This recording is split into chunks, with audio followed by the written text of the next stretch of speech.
रहा था, एक पार्टी के सिंबल था। इस बार जो है 2025 में क्या विजन लेकर के जो है मैदान में? देखिए, हम लोग लगातार वैशाली में लगे हैं और 2020 के चुनाव की जहां तक बात है, निश्चित रूप से हम लोग जनशक्ति पार्टी से चुनाव लड़े थे।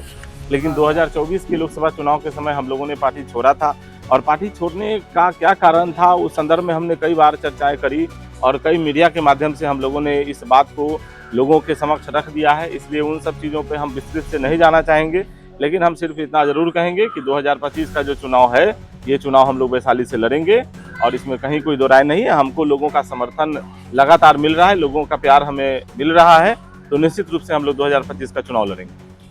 पिछली बार जो है 2020 में कांग्रेस के उम्मीदवार यहाँ लड़े थे और आपने अभी कहा कि महागठबंधन से चुनाव लड़ रहे हैं, तो क्या लगता है कि आप किस दल से? नहीं, मैंने कहा कि पार्टी अभी तय नहीं है, लेकिन महागठबंधन से हम चुनाव लड़ेंगे। महागठबंधन में कई पार्टियां हैं, अब कांग्रेस लड़ेगी, आरजेडी लड़ेगी, वीआईपी लड़ेगी, सीपीआई लड़ेगी, सीपीएम लड़ेगी, अभी ये तय नहीं है। लेकिन जो भी पार्टी लड़ेगी, हम महागठबंधन के उम्मीदवार होंगे और आने वाले 10 से 15 दिनों के अंदर इस बात की विधिवत घोषणा हम करेंगे। यहाँ पे लगातार विकास की बात कर रही है, लेकिन आप और जो कि विपक्षी दल जो है लगातार हमला कर रहे हैं कि यहाँ कोई विकास नहीं, शिक्षा में, रोजगार में, इन महंगाई को लेकर के, तो आपका क्या विजन है? अगर पर्सनली मैं देखिए, अब ये अभी हम लोग जब यहाँ हैं, आप रसूलपुर कोरी गांव पंचायत के अंदर हैं, आपने देखा होगा कि यहाँ के अगल बगल के रोडों की जो स्थिति है वो भी आपने देखा है। और विकास की जहाँ तक बात है, ये वैशाली विधानसभा क्षेत्र है, पर्यटन के क्षेत्र में वैशाली को कितना आगे होना चाहिए, आप भी जब व्यक्तिगत तौर पर जब इन सब चीज़ों को देखेंगे तो आपको लगेगा कि वैशाली अभी बहुत पीछे है। और वैशाली में दम भरने वाले ऐसे बहुत नेता, जिन लोगों ने वैशाली के जनप्रतिनिधि के रूप में एक लंबा समय वैशाली का लिया है, वैसे लोगों ने वैशाली को क्या दिया है वो सब कुछ जग जाहिर है, सब सामने है। कोई व्यक्ति कहता है हम 7 बार के यहाँ के विधायक रहे हैं, 5 बार के मंत्री रहे हैं, कोई कहता है कि हम 2 बार के विधायक रहे हैं, हमारा परिवार 5 बार का विधायक रहा है, हम मंत्री रहे हैं। भैया, आप मंत्री रहे हैं, आप विधायक रहे हैं, आपके परिवार के लोग जरूर राजभोग किए हैं, लेकिन आपने वैशाली को कुछ नहीं दिया है। वैशाली के लोग आज भी त्राहिमाम का ही संदेश जारी कर रहे हैं। आप देखिए ना, वैशाली में पर्यटन को लेके, शिक्षा को लेके, स्वास्थ्य को लेके, अब वैशाली में हमने मांग किया है कि वैशाली में भगवान महावीर के नाम पर एम्स जैसे अस्पताल की स्थापना होनी चाहिए। आप देखिए कि शिक्षा को लेके 1 डिग्री कॉलेज वैशाली में नहीं है। साहब, आप जो भी लोग यहाँ दम भरते हैं, जो भी यहाँ के राजनेता हैं, उन लोगों ने लगातार दम भरा है कि वैशाली में हम लोगों ने ये किया है, वो किया, लेकिन है क्या?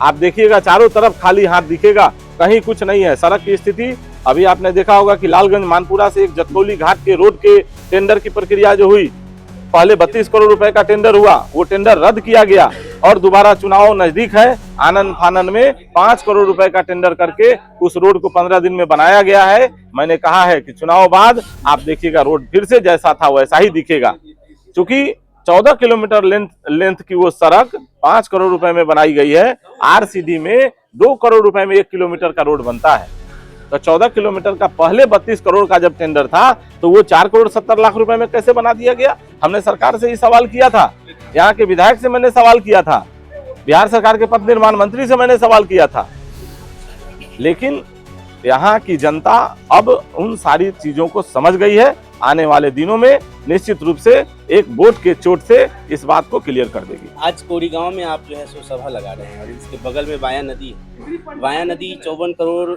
47 लाख रुपए का जो है सो ये व्यवस्था था और उसमें एक बड़ी लूट देखने को मिला है। देखिए, आप एक विषय की बात सिर्फ कर रहे हैं, उसके अंदर क्या हुआ है? वाया नदी में मुझे जहां तक जानकारी है कि 3 मीटर की खुदाई करनी थी और उसके बदले में हमें लगता है कि 1 फीट की भी खुदाई नहीं हुई है। सिर्फ जो जंगल था ना, उस जंगल को छील छाल के और उसको आगे बढ़ा दिया गया। फिर से 3 महीने बाद जब पानी सूखेगा तो आप देखिएगा कि जैसा था वैसा ही रहेगा। तो सिर्फ एक वाया नदी ही नहीं, मैंने कहा कि जितनी प्रकार की योजनाएं सरकार द्वारा संचालित है, उन सारी योजनाओं में भ्रष्टाचार चरम पे है। आप किसी भी ब्लॉक के अंदर चले जाइए साहब, एक आवासीय, जाति, आय, इन सबको बनाने के लिए 2 से 400 रुपए देने पड़ रहे हैं लोगों को। जमीन के जमाबंदी के संदर्भ में आप जो भी लोग आज जब जमीन का कोई जो नया रजिस्ट्रेशन करा रहे हैं, जो रजिस्ट्री कराते हैं, जो जमाबंदी का काम होता है, उसमें जिस तरीके से धन की उगाही की जा रही है, ब्लॉक में सीओ के द्वारा जिस तरीके से भ्रष्टाचार व्यापक तौर पे फैलाया गया है, आप कहीं ना कहीं ये चीज देखिएगा कि सत्ता में बैठे लोगों के मिलीभगत से ये चीज संभव है। इसलिए भ्रष्टाचार पूरी तरह से चरम पे है, चाहे वो प्रशासन के BDO के संदर्भ का विषय हो या पुलिस प्रशासन पुलिस महकमे की बात हो या आप जिन योजनाओं की चर्चा कर रहे हैं उन सारी योजनाओं में व्यापक स्तर पर भ्रष्टाचार, पूरी तरह से भ्रष्टाचार में सबके सब संलिप्त हैं।